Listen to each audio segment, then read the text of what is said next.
Hey everybody, how are you doing? Happy Friday. We want to welcome you to the last Local Marketing Institute of 2024. So thank you all for coming. Anyway, thanks for coming. Local Marketing Institute Live with your hosts, myself, Ben Fisher from Stay Demand. You can reach me at the Social Dude, and that would be on X. And oh, screw that. It's still Twitter to me. All right. And of course, my fabulous co-host, Greg Gifford from Searchlab Digital. You can reach him on Twitter at Greg Gifford. We should update these to Blue Sky links. You know, that might not be a bad idea. I personally enjoy Blue Sky. I like Blue Sky a lot. Yeah, I do. All right. So let's make a prediction that Twitter's going to die next year, maybe, hopefully, possibly. Let's hope so. Yeah, really. All right. And so you can join us on Facebook, the Local Marketing Institute Connect, where we have north of 2,505 members. I think it actually just says 2K now, doesn't it? I think it does, yeah. Something like that, or like 2.5K, or I don't know anyway. So thank you for being there. People like myself and Greg and other experts are there, as well as people who are learning. So join in the fun, answer questions, ask questions. And then finally, if you would like Greg and I in your ear when you're on the go, working out, doing whatever it is that you do on a normally daily basis, listen to us on Apple, Google, Spotify, iHeartRadio. Do people even use iHeartRadio anymore? I think they do, actually. Do they? I mean, Spotify, yes, definitely.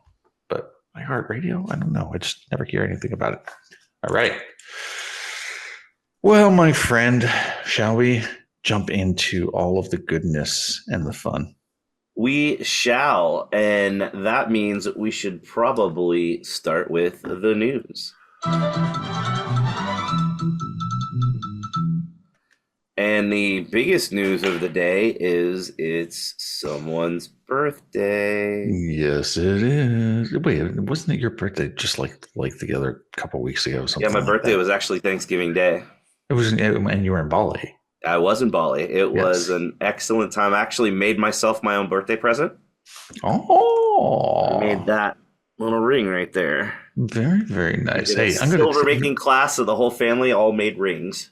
Oh, okay. Right on. Yeah, it was a good time though. Best trip I've ever taken. Anybody watching or listening later, if you ever have the chance, you gotta go to Bali. It is absolute paradise. It's amazing. Hey, I need you to keep talking for a couple more seconds here because I think I need to tell our group that we're actually on. Oh, yeah. Yeah. Because hardly anybody's joining. We're talking right now, so you should probably be joining. And if you're watching the replay later, yeah, there's a lot of people that are asking on social if we're doing this or not. I don't know why they didn't just show up. But yeah, probably because the link was the Bali thing. You should go. It's amazing. I got to play with monkeys. I have a picture that looks like my family took a picture with a monkey and the monkey held the phone and did the selfie, which is crazy. We went snorkeling. I swam with wild dolphins. I swam with sea turtles close enough to touch them. Yeah. It was epic. Just last week, actually, we stayed on this small island called Gili Trawangan, and it's only 5 square miles. And my kid and I, we rented electric scooters for the whole family to get around because there just aren't cars on the island. But my kid and I rode our scooters on the road around the edge of the island, and it only took us 20 minutes to go around the whole island. It's that small. Oh, that's pretty cool. It was rad. Swimming with dolphins and turtles is fun, isn't it?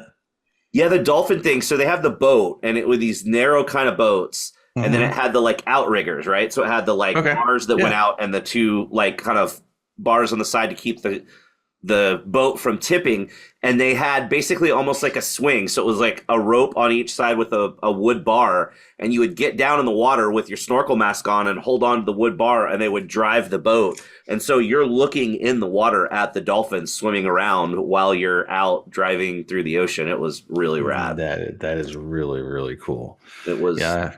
That's pretty awesome. I remember when I was in Hawaii with the giant turtles out there. Those things are just amazing. You're not allowed to touch them, though. Yeah, I didn't.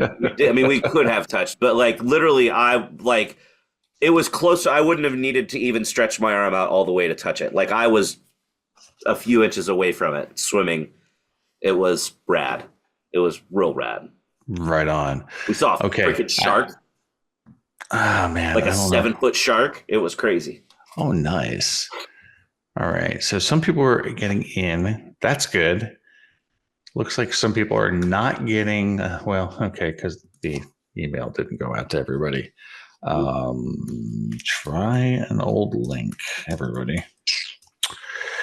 Well, this could be fun, Greg. Let's continue. Okay, my friend. Well, So thank you. Yes, 50. yeah, Two. we're all getting up there, aren't we? Thank you, Michelle. Yeah, you were able to get in with the old link. That's awesome. Okay. The other bit of news is that we have finally released our new study. Now, I thought I had the link in there, but I didn't. So I will put the link into chat. But we have done a massive 2-year study on Google Business Profiles, actually in 3 different verticals, but the first one that we've released is car dealers. So this is a 2-year study of car dealer Google Business Profiles in a bunch of different cities. So we have a list of kind of industry averages, how many reviews, length of time to respond to reviews, who has UTM tracking, who has departments set up, all of these bunches of data points. We partnered with Places Scout and Ahrefs to get all of this data. Nice. And then we, after having the industry averages, we compare the people that rank number 1 in the map pack to the people number 10. And it's not a study. Like, a lot of the people are doing studies and trying to say this is definitely a ranking factor, or this ranking factor matters more than another. But that's really difficult to figure out in today's world. So we wanted to take a simpler approach and say, hey, look, does the real world data back up what everyone kind of agrees best practices are? Okay. And so it's like, hey, the guy at number 1 versus the guy at number 10 should have more reviews, should have a better score, should have faster review responses if he's paying attention because of conversions, not because of ranking. So all of these different factors. And then in the study, we color coded the factors based on whether it was a perceived ranking factor or a conversion factor. And then it's, I think, a lot of really interesting information. Very cool, man. Very cool. Yeah, I took a nice, healthy skim through it, and the data looks actually pretty decent. So, yeah, we're actually going to do a new version every year moving forward. So this is going to be an annual study that we're doing. So it should be pretty cool. Excellent, man. That's freaking amazing. Cool. Kudos to you. Who's the data scientist? We don't really have a data scientist. You don't need one because we're not trying to make any mathematical or statistical assertions from the data. It's, here's the data. What does the data say? Cool. Sweet. Awesome, man. Yeah, actually, I literally just put up, it's only a year and a half late, by the way, a year late. So Darren hits me up on Slack. He's like, hey, didn't you do a case study, or weren't you thinking about doing one about custom services and the fact that they give ranking for a GBP? Right. And I was like, yeah, I never did publish that. Oops. So I published it this week, actually. Oh, nice. Yeah, it's a little late, but you know what the interesting thing was is it made me go back and look at the rank chart. A year and a half later, no lie, still ranking. Wow. And that was the only thing this company ever did, was add custom services. Wow. That's powerful. Yeah. And still going, man. It blew my mind. I'm just like, you got to be freaking kidding me. But yeah, that much later, it's surprising that it's still having that much of an effect. Yeah, exactly. Right. I mean, it's like, okay, well, cool. But it is wildlife removal. So the keyword's not that difficult, but even still, though, like, yeah, it's still impressive. Yeah. And I threw and also, now it is time for us to move on to there's a bunch of questions left from last time when I wasn't here. Oh, yes. There's a lot of questions from last time. And we're already getting some questions from people here this week as well. So we should dive right in. Let me just go check on Facebook really quickly. We want to see if people are able to get in or not. Because is Paul in the audience? Paul is not in there yet. Oh, man. Oh, let's see. Can you not just share a link in the Facebook group? I've got to go find it, actually. So let me see if I can go find one real quick. Sorry, everybody who is listening, which there's only 6 or 7 of you, but we need to go do this really quick.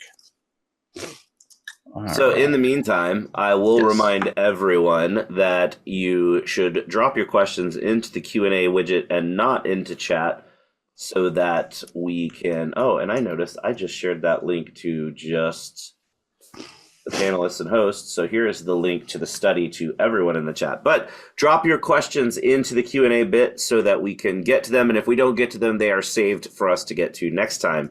And if you are listening to this on the replay, make sure you come back. We're here every 2 weeks, and we can answer your questions. We can take a look at your sites or your GBPs, or most importantly, we can roast your GBPs or your competitors. So if you've got something you'd like us to pick apart, then just drop the link into the Q&A and tell us to roast the shit out of it, and we'll all have a good time with it. Yes. Hashtag roast the shit out of it. Yeah. All right. Are you ready now? Can we go? Yep. I've given links, and so if anybody doesn't make it, that's on them. It's not on us. All right. Okay. All right. Got a question from Luis for you. All right. And Luis says, "Hi, our listing was suspended for content violations, and I tried appealing twice.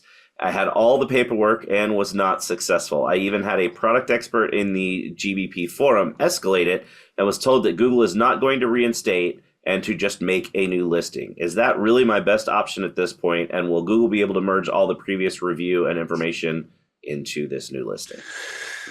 All right. So the basics of it goes like this.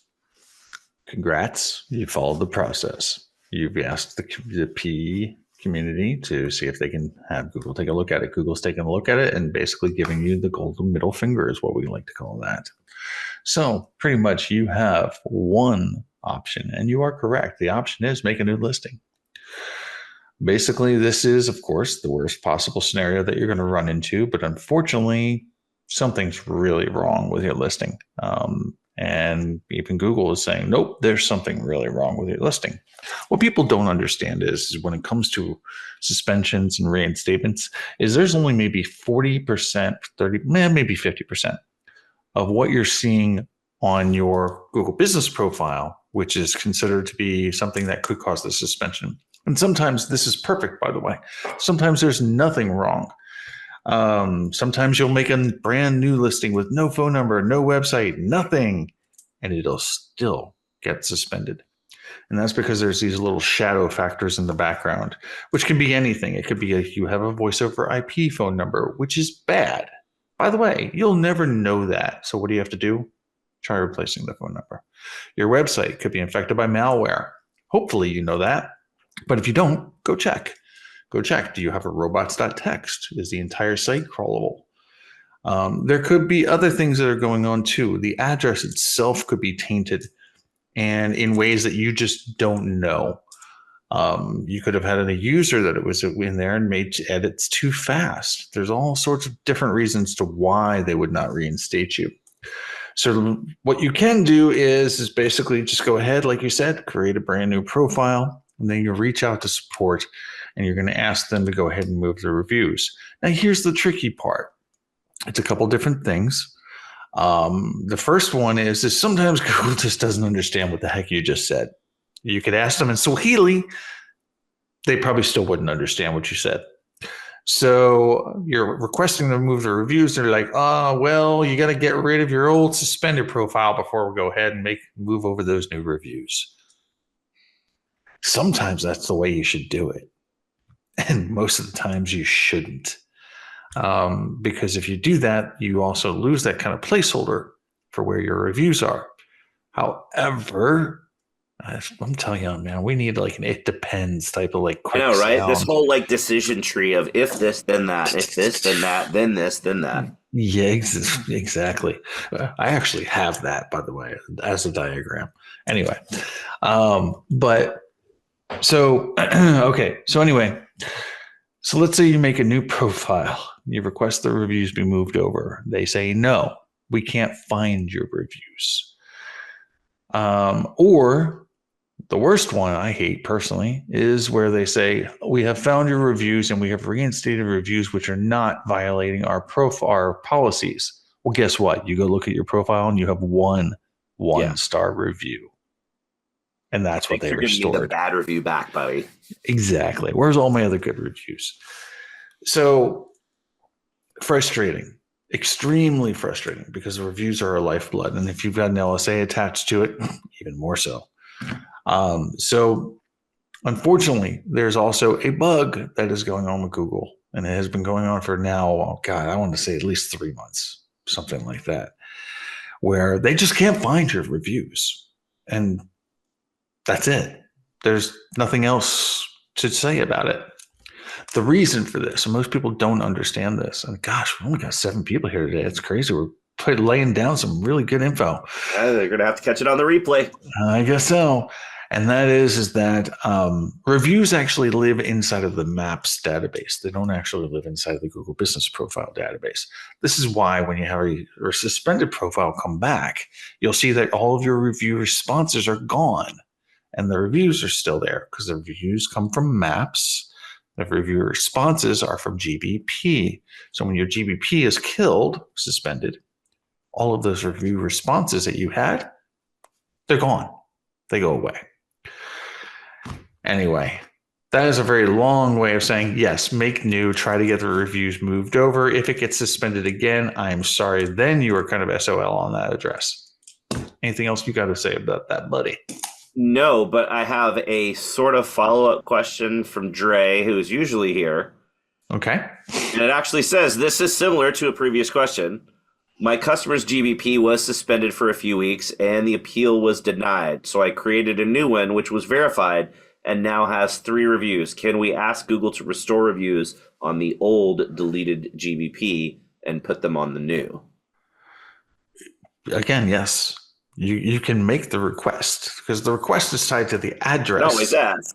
and the business name. So as long as the address and the business name are the same, they will still tell you that they can't find the reviews. Yeah. Under normal circumstances, they would say, sure, here's your reviews. All right, boom. All right, so let's say thank you, Dr. Dre. Or I'm sorry, Dre. Not Dr. Dre. I would, we have rappers that do follow the SEO community, right? Yeah. We do. Some big ones out there. Could be pretty rad. Yeah. I don't know. I hate rap, but whatever. Okay. All right. So let's see. What is this question? This is also from Dre. Never mind. Okay. That was the one you just asked. Okay. So let's move on. Okay. So we have a question. This is from Mark, and Mark is not here because Mark didn't get the message. Random thing. Every year, right around this time, we have to renew the Zoom webinar link, right? Basically, and so that's why we're at where we're at. All right. So, Greg, yes. Hey, Paul, has this question for you, and that is: other than taking screenshots of all customer reviews, what are the best practices for documenting current reviews to submit to support in case there is a problem? I would honestly not do the screen capture thing unless you're just not getting a ton of reviews and it's easy for you to come in and see when there's a new one. But that's a lot of manual work.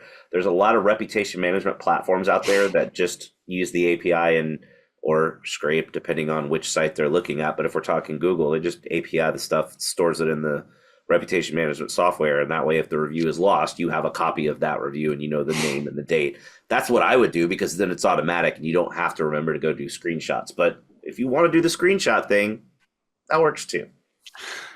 I do recommend people do screenshots, and that is because the backup method that you're talking about, while it's a good idea, usually actually doesn't work. And the reason is that there's actually a very specific format that Google needs to restore those reviews if you're giving them this file, basically, with all of the information that you're giving them, right?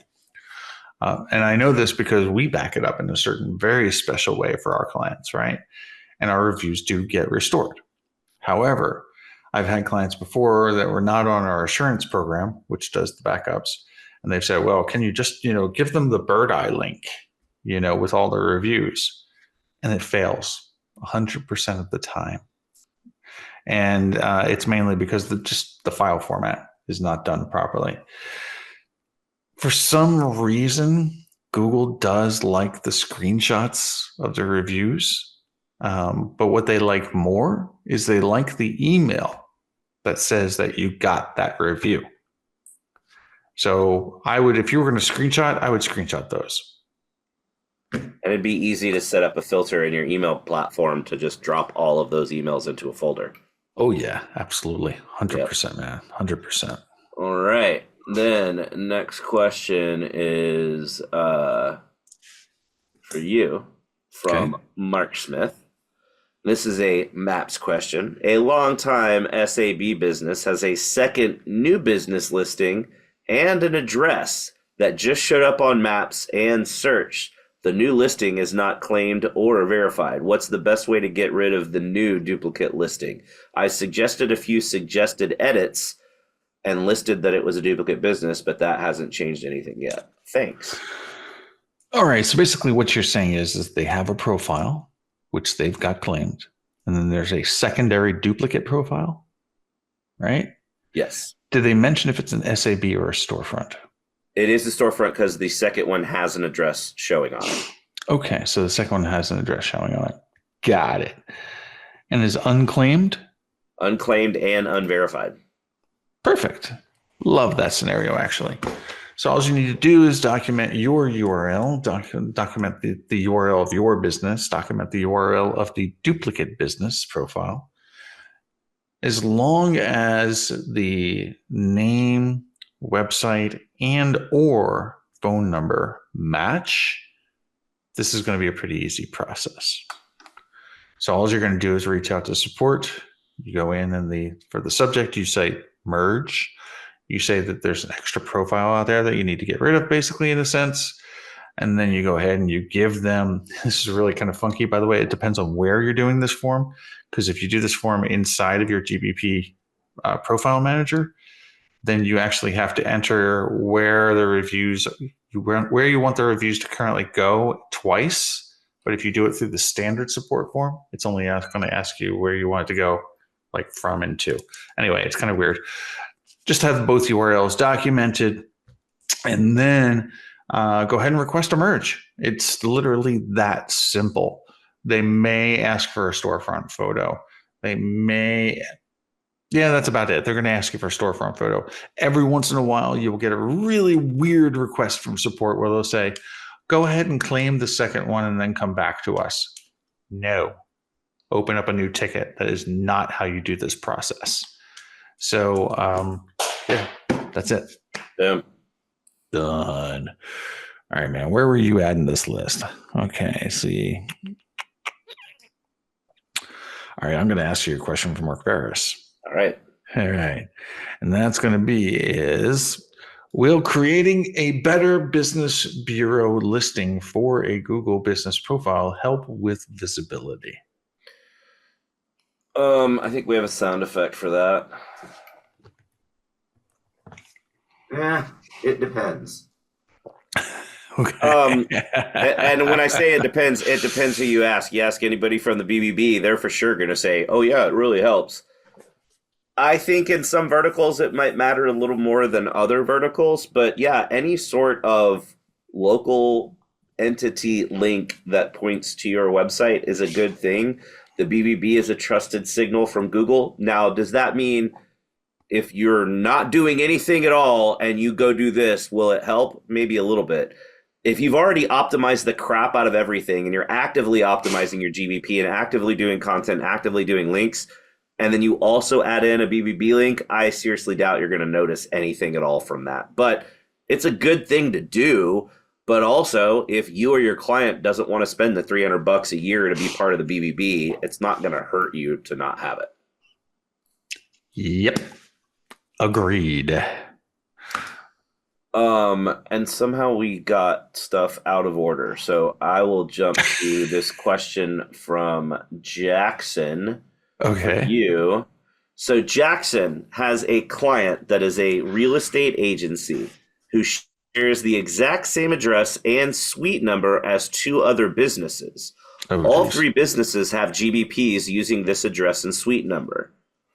And that address is 3811 Crater Lake Highway, Suite B, Medford, Oregon. Their office spaces are technically separate, but the way the addresses are assigned in the building, it has them all using the same suite number. The other two businesses are in the same field. One is real estate brokerage that the client is affiliated with, and the other is a real estate agency they have no affiliation with. Our concern is that this is going to affect their rankings and visibility on GBP if they all share the same address and profile category. Is it worth trying to register a new suite number, Suite C, with the postal office and the building owner, or are we fine leaving the address how it is? Your instincts are correct. You should go ahead and file for that. The problem here is though the bigger issue is that you have three companies sharing the same primary category. This basically means that two will fail. In other words, two are not going to have visibility. One will. Usually the last one that was set up, actually. So that's your bigger concern, I think, unless you're using your Google Business Profile as a business card and you just want it as a place for reviews, then who cares? Doesn't matter. But the rule basically states that realistically, each one of these individual businesses, well, it sounds like they are individual businesses, but they're in the same place, are violating a guideline, and that is a separate entrance and separate signage. These two things are missing, basically, and a separate place to perform work. So in other words, I guess what I'm saying is really the safest bet is to get yourself an actual office that you have that is Well, it just sounds like, though, he for said the you. office spaces are separate. It's just the way addresses are designed with the building. They all have the same suite. Oh, I thought they said that they didn't. They were not separate. Okay, yeah. As long as they're separate, it should be okay. But again, still, you're going to have the issue with the primary category. But I would definitely go ahead and separate out the suites.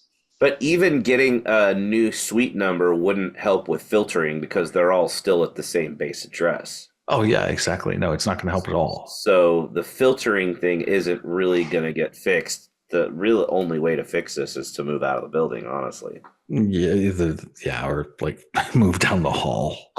Yeah. The rule is, I think, 200. No, it's 100 feet or 200 feet. I forget. It's been a while since I answered this question. I think it's 100 feet, if I remember correctly. I think it's 100 feet, yeah. Yeah, it's about 100 feet. Did we answer Stephen's question? No, we did not. Oh, okay. All right, okay. Well, then guess what? That's the question I'm going to ask you. And that is I have a business with two verified GBP locations. I'm permanently moving the address from location A to location B. Location A's GBP has lots of reviews, but location B profile has none. How can I merge these profiles to keep location A on location B and not have to re-verify? Oh, this is a tough one because really the location, it would be so much easier if you were just moving from location A to location B and you just needed to change your address. The problem is you had two profiles set up. You have A and B that already exist. A is now going to be closed and you're only going to be operating out of B. You're probably not going to be able to transfer the reviews because the reviews are tied to the individual location. Potentially you might be able to get a support person that would help you do this, but typically when you've got a business that is a multi-location business, the reviews are tied to each individual location. They're not going to let you merge two into one. Yep. Very, very, very true. The proper way to done this would have been to actually move and re-verify. That's actually the proper way to do it. Chances of them moving those reviews are pretty tiny. Yep.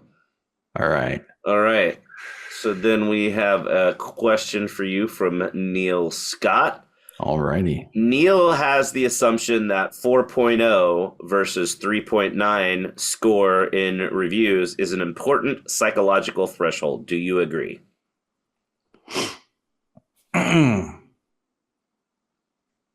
Meh. Is a 4.0 better than a 3.9? Sure. I'd probably rather have a 4.8 or 4.9. I wouldn't. Why? Because there have been lots of studies that have shown that the ideal score range is 4.4 to 4.7. Yeah. And I kind of agree. Now, it depends. If it's a business that doesn't get that many reviews, and we're talking all the competitors in town are in the range of 20 to 30 reviews, sure, I'll take a 5.0. But if you're talking a business that you and your competitors have thousands of reviews, nobody's going to trust a 5.0 if you have thousands of reviews. So you want a lower thousands, score. I agree with that.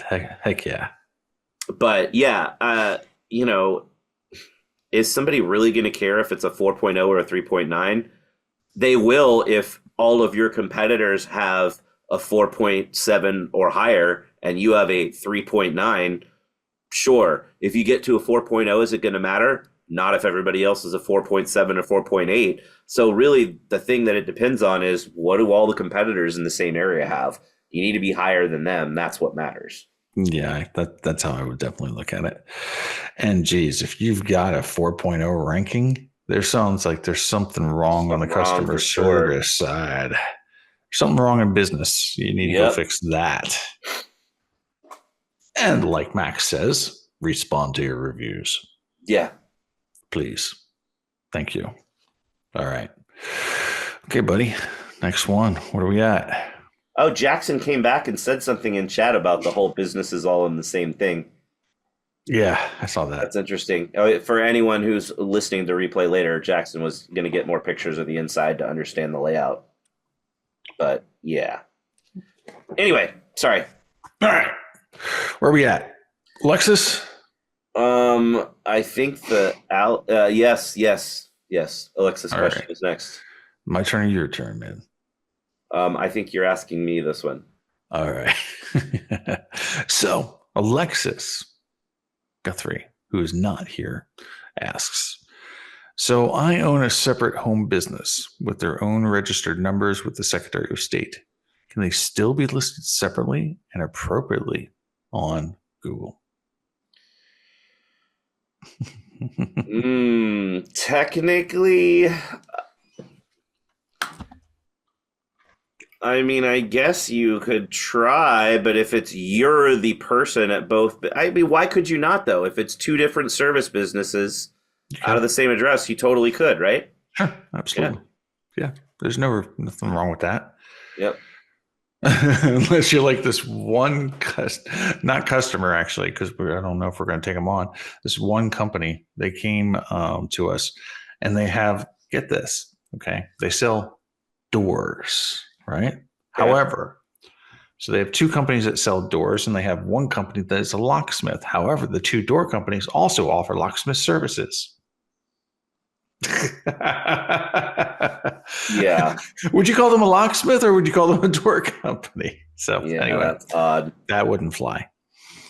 Yeah. All right. So now we have a question for you from Ria, who's not here, but usually is. Okay.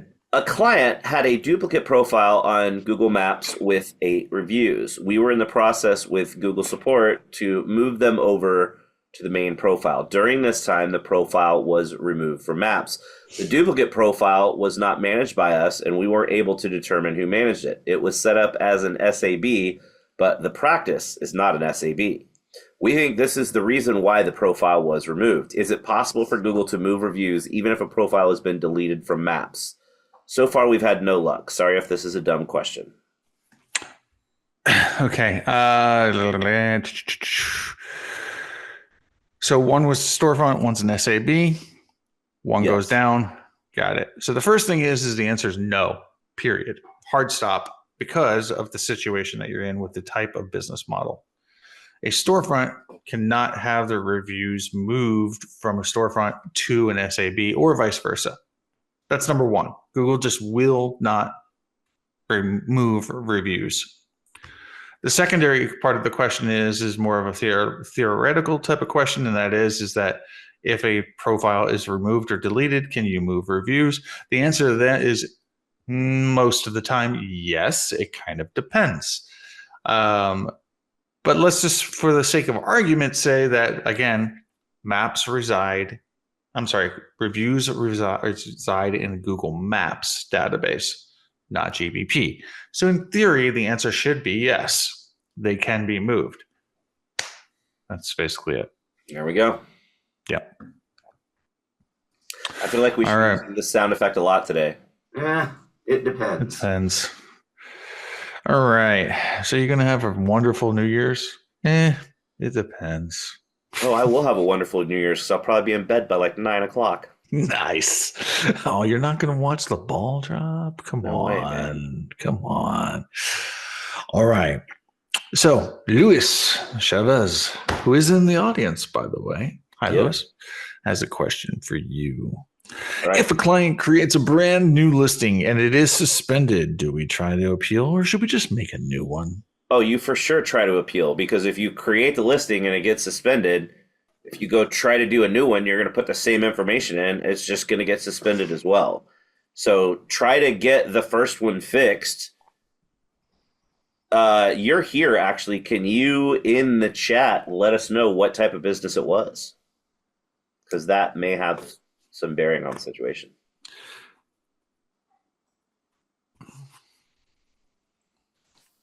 By the way, when you make a new one, when one is suspended, it actually creates a duplicate. Yeah. It's weird. Luis, we're waiting for your answer, bro.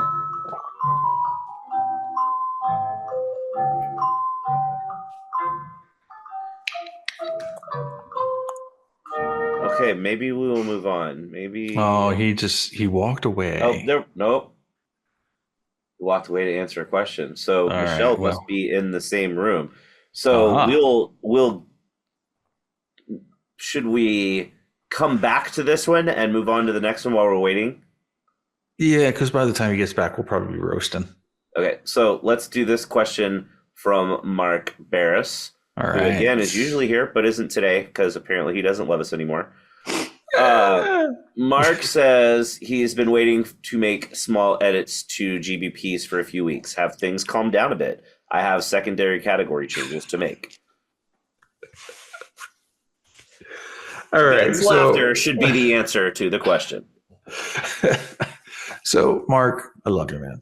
Okay, but the answer to this question is has things calmed down a bit? I get this all the time, by the way. I know you do too, right? Oh yeah. Like especially with suspensions. I'll see an email come in and it'll be like, "Has suspensions calmed down a little bit now?" It's like, no, they haven't changed, by the way, either.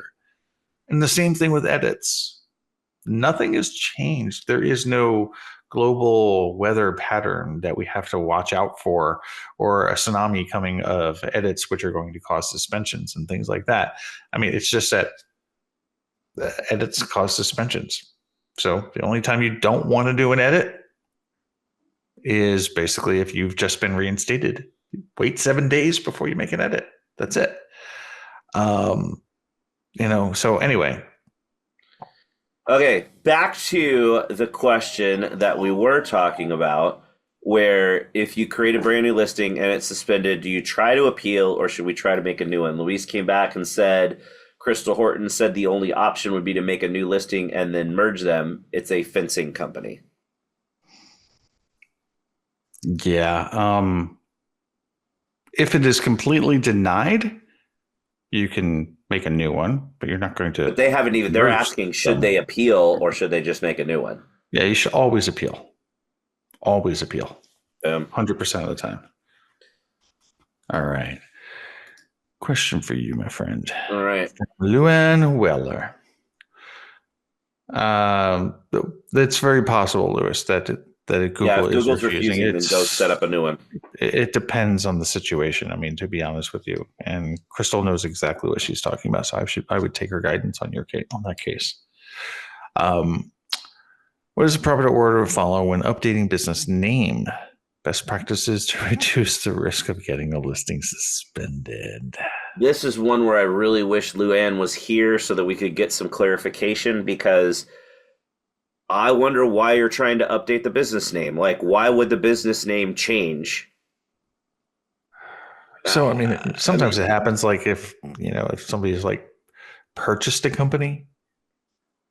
That happens. Sometimes in this case, my gut says they want to add keywords. Maybe. So most people want to do. Yeah, adding keywords is bad. Don't do it, y'all. If they're keywords in the name and you're wanting to take them out, then yeah, take them out. But the best practice to reduce the risk of getting suspended when updating the name is only use your actual business name. And if your actual business name is changing, it's going to need to change on your website and all of your other citations as well. So you probably should knock out citations first and website first, and then update your GBP. Because if you go into your GBP and say, hey, look, my name has changed from Greg's Widgets to Ben's Widgets, but everything else online still says it's Greg's Widgets, that may not go through, and you're probably going to see some problems there. But also, in today's world, if you're changing the name of the business, you're probably getting suspended regardless. Some of the times. Yeah, very true. Very true. Yeah, but a business name change, that's a pretty big change to the profile. Yeah, but it's not like an automatic suspension though. Yeah. I mean, it's pretty close. Okay, so I think we should hit the live couple. We have a couple of live questions from Jackson, and we can hit those, and then we can come back and roast the GBP. Deal. All right. Sweet. All right, so that was that my question or your question just now? I think this one is mine. Okay, so the question from Jackson. We have a client, a real estate agency who oh, wait a minute. That was what we already did. No, we already answered that. How was Jackson, did you ask that last time? Jackson double dipped. What was that? Like the same? No, he asked the question. Man, I'm way too jet lagged right now. My brain is like deja vu central. What is going on right now? Okay, so Jackson's second question to you. Jackson's second question. We have a client, a real estate agency, who shares the same exact address and suite number. I'm kidding. A client recently was attempting to set up a second GBP for her side business located on the same property as her main business, which we manage, and not knowing what she was doing, accidentally claimed her existing business profile under her new Google account. When she did that, the profile was flagged as a duplicate in our organizational account with the message, "This business already has a profile on Google. You can request access to become a manager." I can see that any photos, products, posts, etc. previously added through our account have been removed. My concern is that if we remove the profile from our account and get access again, all of that old activity will be permanently lost. I have logged into the business owner's Google account and confirmed that the profile is in there, and it is the exact same profile. It is not flagged as duplicate in her account. I've contacted support with the issue, but they won't help me with it until the profile is verified. They won't even understand what you're saying. So this is very straightforward. A duplicate's a duplicate is all there is to it, and you can't do nothing about it. So they have the one that is proper. You have what is considered the duplicate. What you don't really want to do is you don't necessarily need to remove it from your dashboard. You just need to remove it from your management. So go to users, remove your user, and you're fine. Or the way I would do this is I would just go ahead and request access. Request access to it. They give you access. Done. Because there's only one profile. You have the duplicate, which is nothing. Basically, it literally is nothing. So that's the way I would take care of this. I wouldn't even remove it from your dashboard. I would just go ahead and get that management access and be done with it. I think the question was more about, does the photo, product, posts, previous activity get lost forever now? They said that all of that was on the profile, which is not the duplicate. So the answer is going to be, of course, it's all there. Then we are done with all of the questions, unless anyone else has another, and that means we can finish up. We could either finish up early, since it's the last episode of the year, and save the roast until next time, because I feel like the roast is better when the person, I was going to say, it's better when the person asking for the roast is here, but the person that asked for the roast is here. So why don't and Jackson just said they can't see any of the activity on the dupe. It's going on both. Oh, if it's going on both, then yes, it's gone. They're merged. It's merged as a dupe, and that's it. It's over. There's no way to separate them. Yeah, I know. It sucks. Yep. Trust me. I hate having those kind of phone calls. So let's finish up with this roast then. So Luis wants to go over service area pages proper structure. So Luis said, "Hi, we're just looking to be roasted in order to get some feedback on opportunities. This client is a typical client of ours and ranks well where they are located, but wants to rank well in nearby cities such as Providence, Boston, and Springfield. The main location is..." Why is that not opening? There we go. So the main location is Dry Zone Basement Systems. I will share the link in the chat. This has an address. Do what?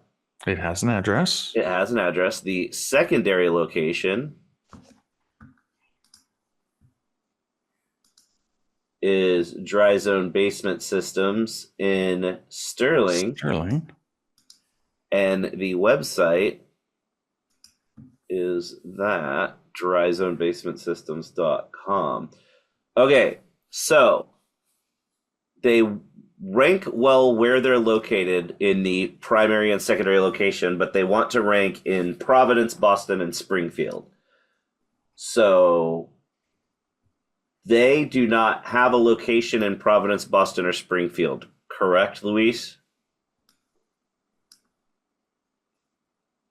Yeah. Yep. So if they want to rank, the client wants to rank well in those nearby cities. When the client wants to rank well, do they mean the map pack, or they just mean they want to show up at all? Even organic is fine. Yeah, in the map pack, you tell the client, not going to happen. Map pack rankings are based on a physical location with the GBP, and Providence is not where you are. Boston is not where you are. You're not going to rank for searches in those cities in the map pack because you don't have a location in those cities. They're around 8 there. Around 8 what?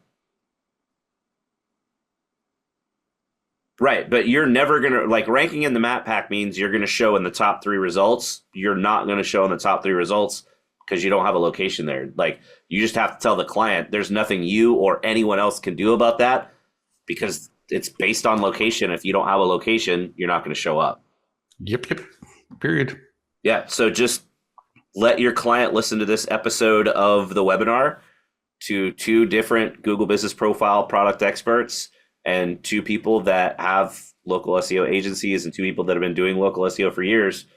And your client, Dry Zone Basement Systems, if you're listening to the replay, unfortunately, you're not going to be able to show up in the map pack in the cities if you don't have a location in those cities. So if you do want to show in Boston, you got to go open an office in Boston. You want to show in Providence, you got to go open an office in Providence. You could create some city service pages and rank organically, potentially, but you're not going to ever show in the map pack if you don't have an address there. Exactly. All right. Well, with that, I'm going to vote that we close this puppy out early for the year. I think that is an excellent choice. A little bit of birthday present for you to get some time back. There you go. Exactly right. Thank you, everybody, for coming. Thank you, Greg, for being an amazing and awesome friend and co-host all year long. As a matter of fact, this is now 2 years, actually, is what this is. Yeah, when I started doing this with you, I didn't have any gray or white in my beard, and look at it now. I don't know what that says, but that just means Max asks you way too many questions. That's all there is to it. So, but yeah, thanks everybody. We really appreciate you all. We'll be looking forward to next year. We're open to more ideas if you would like to see some things next year, kind of along the lines of roasting a GBP. I would love it if we could do that more often. I would love to do like the last 10 to 15 minutes of every episode is roasting a GBP. Same here. Maybe we make that the format, and we will pick somebody at random out of the audience if you don't submit them on your own. And if nobody wants to really submit one, which I doubt will happen, we could always just go randomly pick one. Yeah, for sure. Just be like, okay, well, for today, we're going to do underwater basket weaving in Florida. Yep. Why not? All right. I say we do it. All right. All right. Thanks, everybody. Have a wonderful, happy, and safe end of your year. Have a wonderful, happy, safe new year. And we will talk to you right after the new year. See you next year. Bye all.